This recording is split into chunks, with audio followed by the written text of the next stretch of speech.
This is Preeti. I'm the owner of the Caring Senior Service. Caring Senior Service have been there for over 3 decades. We are there in over 80 locations. I am serving in Sugar Land, Missouri City, Richmond, Rosenberg, Stafford, west and south part of Houston areas.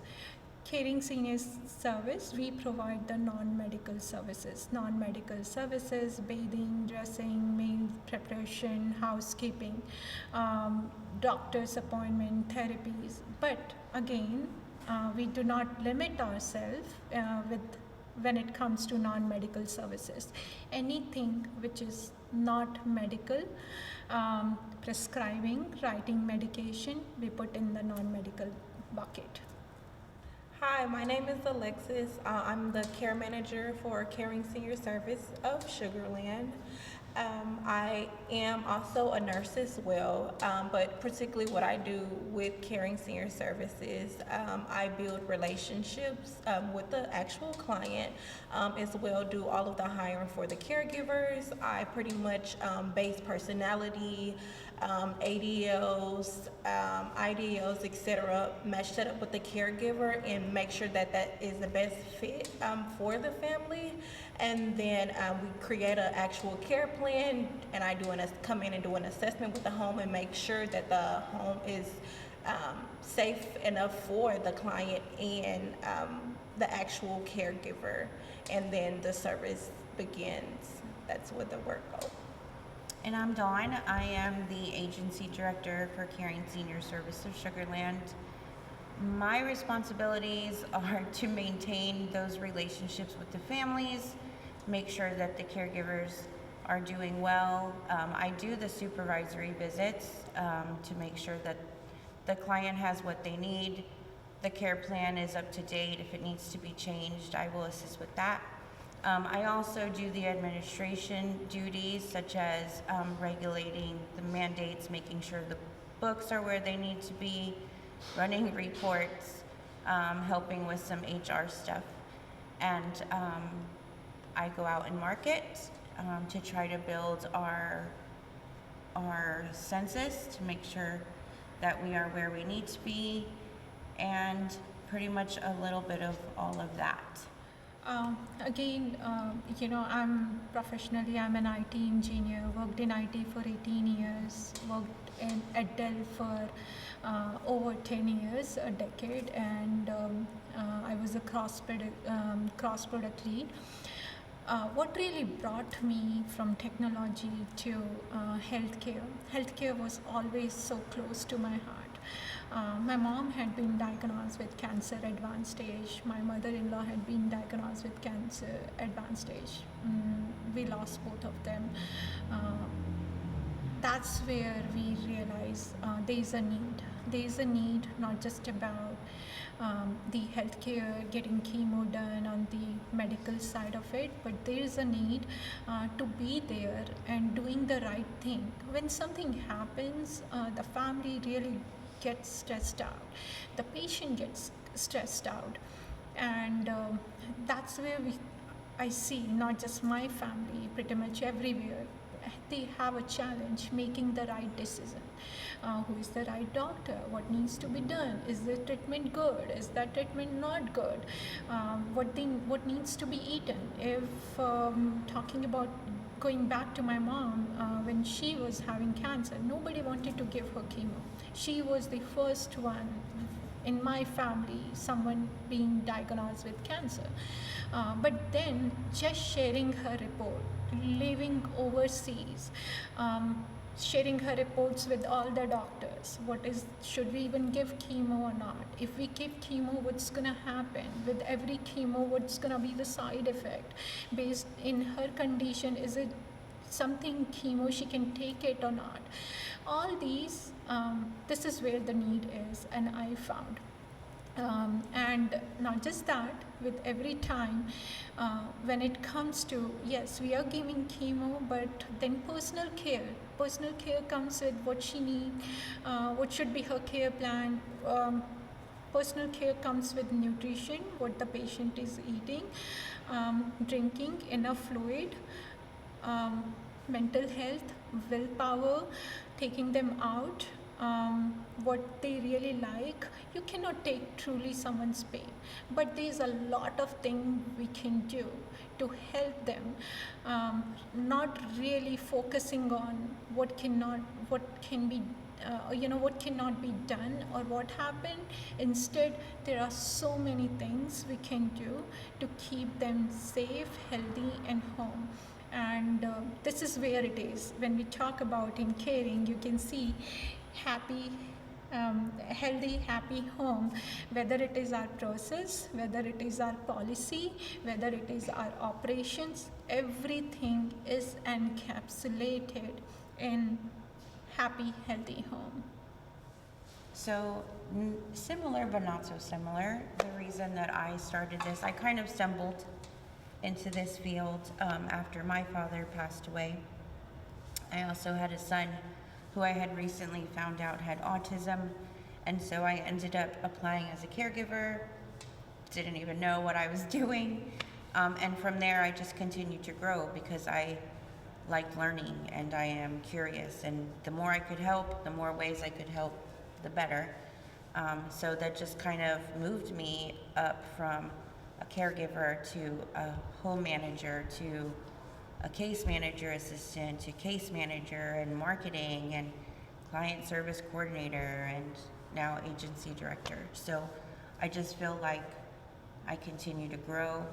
I am very passionate about what I do.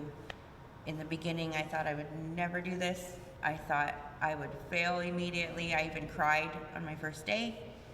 And here I am now, almost 20 years later, still going strong. I still love it. I love the relationships with my former clients. I still visit them, and even the families. And I've had a lot of really good friendships and relationships because of it. What about you? So for me, starting off as a CNA, being an MA as well, and then working my way up to a nurse, and then now care manager, I've always gotten that. Well, been excited about having that one-on-one patient interaction, and to see how they regain their strength, nutrition, etc. But for me, with being a care manager, it's always been hands-on with being a nursing assistant or a nurse, but now as a care manager, playing the role in the back office, I can actually take more control into the actual care plan and organize that care plan, and also speak with the family and get information within the family to know exactly how they're wanting the care plan and what else we need to do on our end to succeed. I think that's good because I've been doing this for some time. So you being from the clinical side, coming Right. to a non-clinical side, Right. but be able to do the care plans with the clinical knowledge, I think is part of the best thing about our team, because we have that ability to make that care plan personalized, even though we're non-clinical, but that background is still there. Right.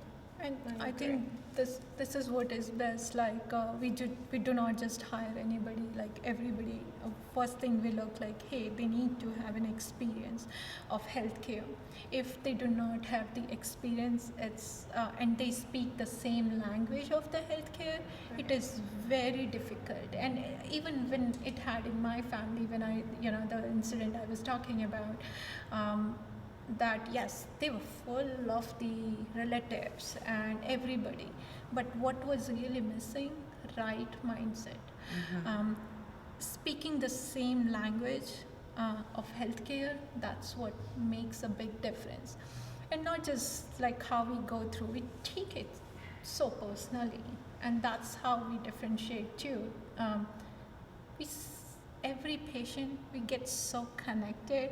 Oh, I see my mom, I get cry. I do have stories like I just go to assisted living and she shows me I'm the only one left, and this is my son, this is my grandson, this is my this, and I have tears and just hug them. It's okay, it's okay. Everybody has a purpose to live, and if you're here, we got to cherish the moment. Mm-hmm. It's a phase. Aging is a phase of life. It's not end of life. Right.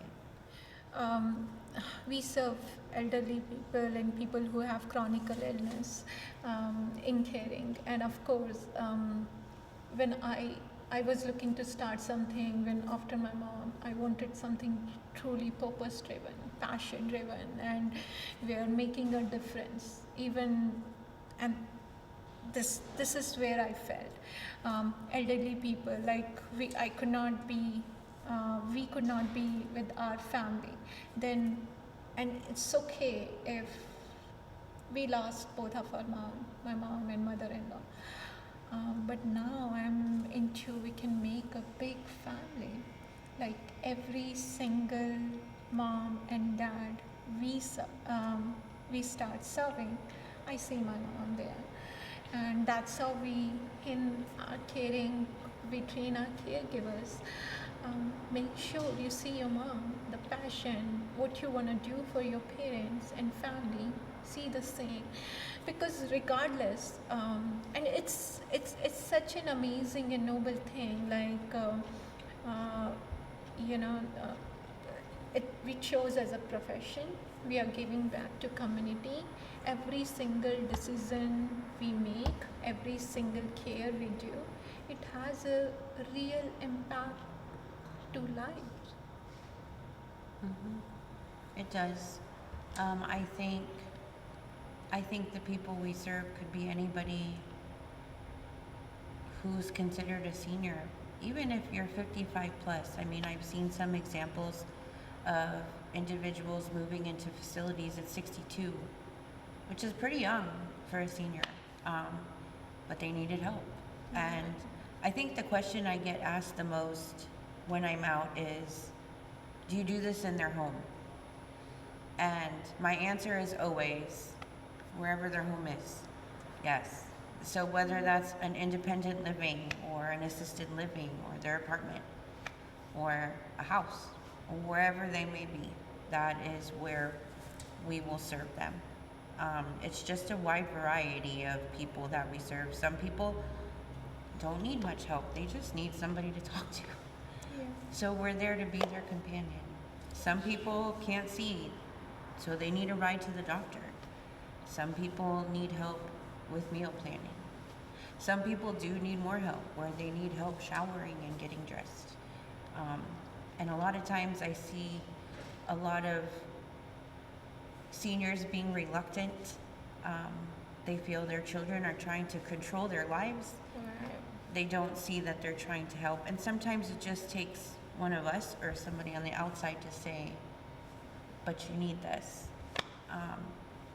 And they don't like it at first, but they end up loving it later because they look forward to seeing that person coming, that caregiver come to their home. And I think the good thing about our caregivers and our company is that because of you, we have caregivers that speak different languages, that help families that may not speak English. So we find a caregiver with their native tongue. Yeah, and the best part is not just that, like caregivers who has experience serving and then make different languages. They can speak different languages, and like we come across so often, like, hey, they are reluctant. They are, oh, we don't want to Yeah. have. Oh, we are pretty independent, but we all need help. We all. Right. And the fact is, as the age progress,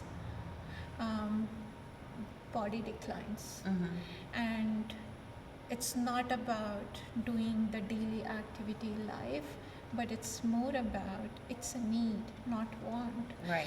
As the age progress, body doesn't support, and that's where we are. And when they don't go for need and help and they keep doing, we see every time they fall down, they come back to rehab, they Right. go back, they again come back to hospital because they need the service. And Right. you know, I did want to point out the differentiation. within Caring Senior Services. So I do have a African American.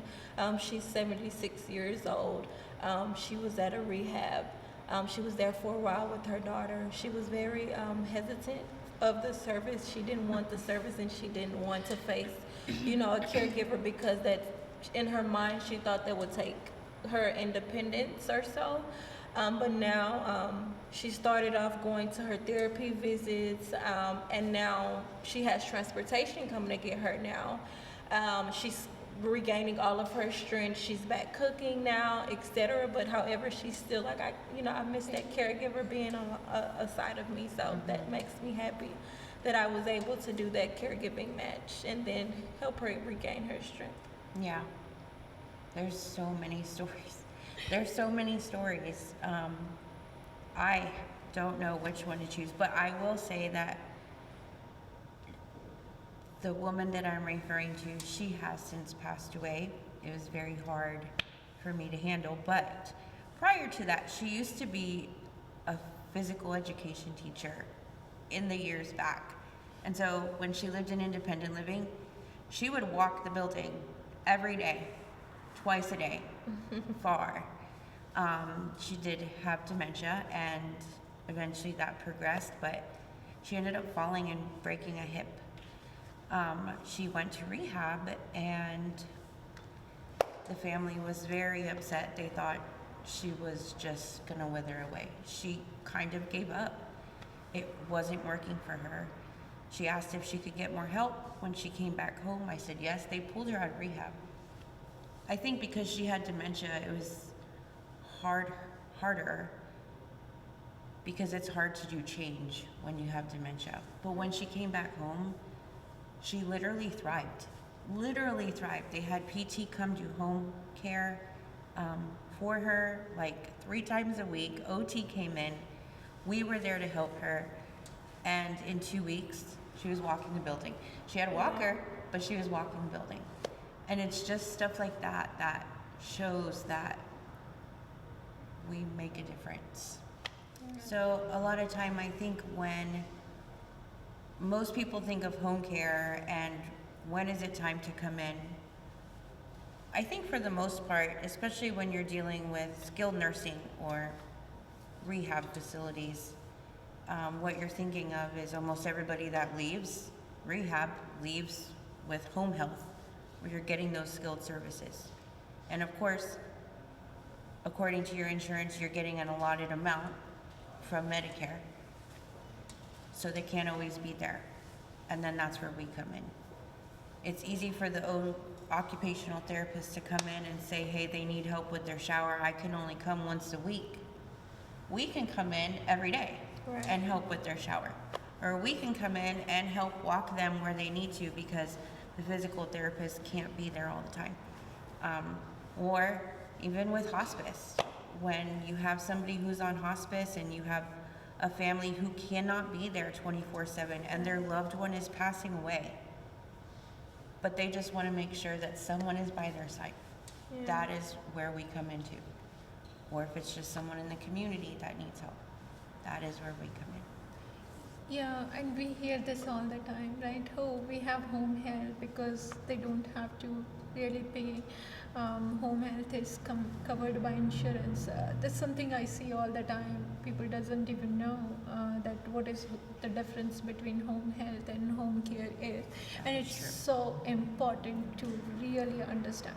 Home health comes 30 minutes to 1 hour once or twice in a week, and only focusing on the medication, on max bathing. Right.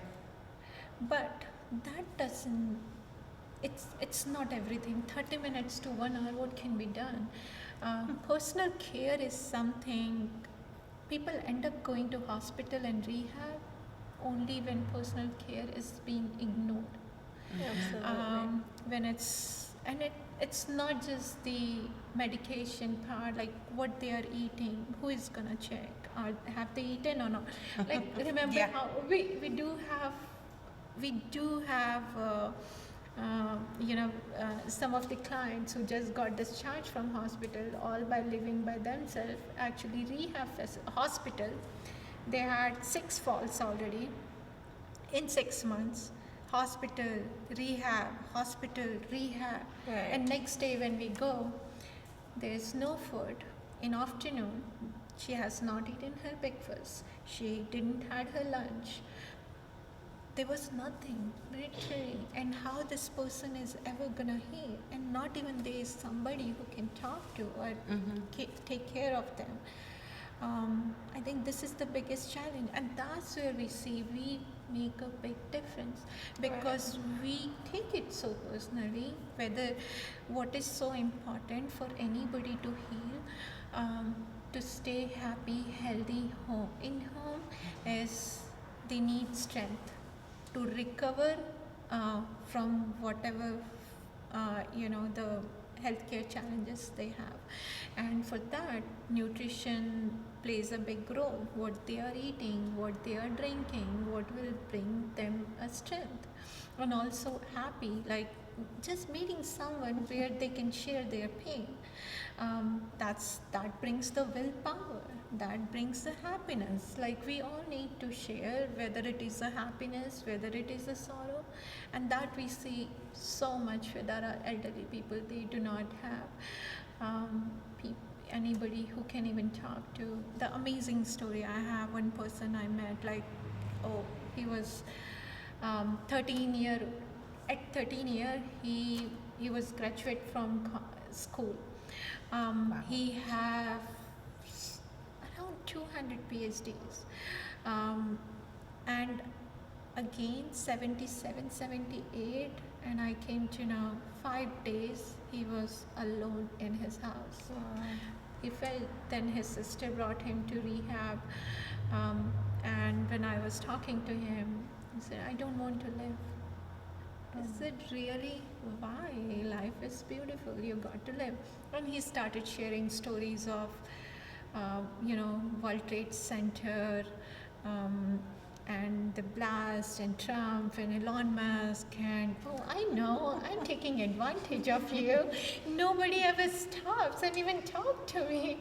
And then I just go and tell myself, it's okay, just be there, just listen. And I think that's where we make a big difference. Just be there, and that's the, like when you speak to someone and you're able to make a smile on their face, our time get paid off.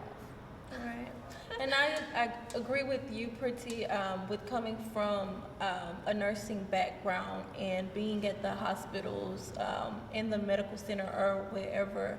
I did notice, as far as the stats or so, whenever there's no home health or home care company that's within that care plan, whenever they're leaving the hospital, they're literally coming right back. And we know all their faces. We're like, hi, Mr. So-and-so, or hey, Mr. They have that quick turnaround where they're back at the hospital and they pretty much decline. But however, if we're in place, they're regaining that strength and gaining their nutritions back and getting back to their daily lives. And also what makes them comfortable. I think that's what we saw a lot of places. Hey, for example, we are Chinese. We eat only the Chinese food. And one of our family who is, they have Alzheimer and dementia, they are so foodie. They love the food. They just love the food. So if you just bring any food, they may not be happy. And everybody, we are so culturally rooted. Right. And so that's where we do all our effort to find the right people, right man, healthcare experience, and also speak multiple language, whatever can make them comfortable. And if not, at least find the right culture, right personality to make a difference. Absolutely. And again, I must say, Alexis, you have done great job. Thank you. So far, everybody, anytime when we send the caregiver, I have always heard, oh, I love them. A lot of times we heard from family member, oh, we did not like, but then when you go and talk to their, they change their mind. Yeah, oh no, I love the caregiver. I think we are very beneficial in so many ways. I think if right now I could change one thing, about us or personal care services in general. I know Medicaid has their part and they're able to cover some services, but Medicare doesn't. Right. And we're dealing with seniors who are on Medicare as soon as you hit age 65. The reason they're able to get these home health companies in their homes so quickly, so easily, because it's covered by Medicare. So imagine if we were able to accept Medicare, we could help everybody like, at any time. And I think that's what I would like to see change. And I think even whatever we are doing, removing the minimums. Hey, we don't have any Right. minimums. We value our service. We believe in starting small. Let them see the value and then make the Right. decision. Even if we are able to serve them for a small number of hours, like just 2 hours or 3 hours, and somebody need 8 hours or 10 hours, we are still able to really minimize the impact of fall. Right. We prepare our care plans so most critical things can be done in that short amount of time: bathing, dressing, meal preparation. So they are, rather than starving or not having food, they have food ready for rest of the day. They have already seen someone, they have spoken, they have, so they can feel happy or okay for rest of the day. They have bathing and dressing have been done, so they feel fresh. Taking them out for walk, they have gone in the fresh air. That's what we do. And even the funny thing, when we take them for doctor's appointment, I remember when I was started taking them for doctor appointment was only for 10 minutes. But then doctor spent 1 hour, and the value we created, she was able to revise the medicine. She did had one of the medication, which was thyroid, that she had mentioned no refill, and I said, oh, thyroid, it's the maintenance drug, it's supposed to be refill. And when I brought up to doctor, she immediately threw the bottle and prescribed the medication. She revised each and every medication. And then again, for our other client who is suffering with lymphedema, we were able to connect her with therapist. She has pretty much everything, but what we really found, why she is still going through pain, and really discovering again and again what is missing, what exactly is lymphedema. Now knowing so much about lymphedema already, what exercise to be done, now what can make it better. Oh, if she is using compression socks and she's saying then when she's using, that makes a big difference. Before you Absolutely. put your foot down, and due to gravity and all that, first thing you got to put your compression socks. So if you're putting your compression socks after some hour, it's not gonna value. So this is what I think, like, we really get deeper into it, we connect with the doctor, we speak to them, and then they can make the right decision.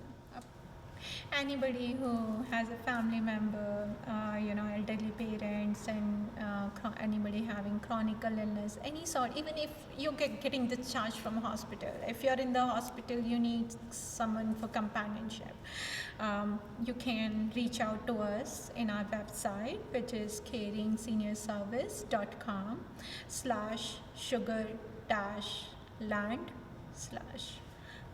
And then our Facebook is Caring Senior Service Sugarland. Or you can actually give us a call at 346-586-0419. We are available 24/7. So when you do call us, typically one of us will answer. We will get your information and we will promptly figure out how to meet you, what help you need, and how we can be of service to you, answer any questions you have, whether that's for yourself, for a loved one, for a friend, for a neighbor, doesn't matter. We will answer the phone. Yes, and then as far as what you can expect from us, as far as caregivers, we hire the highest quality of caregivers. They're all board certified with the state as well, and we offer different nationalities, bilingual, etc. We also have Sensei AI, which is an AI system. If, for example, if somebody not going for 24, by 7 services, this AI is it observe the activities and raises a notification rather than finding things after the fact that hey, somebody fell down. For example, somebody you're going to using the restroom so many times, it detects. So it is programmed with over 150 health conditions and raises an alert, and one of us responds accordingly. Mhm.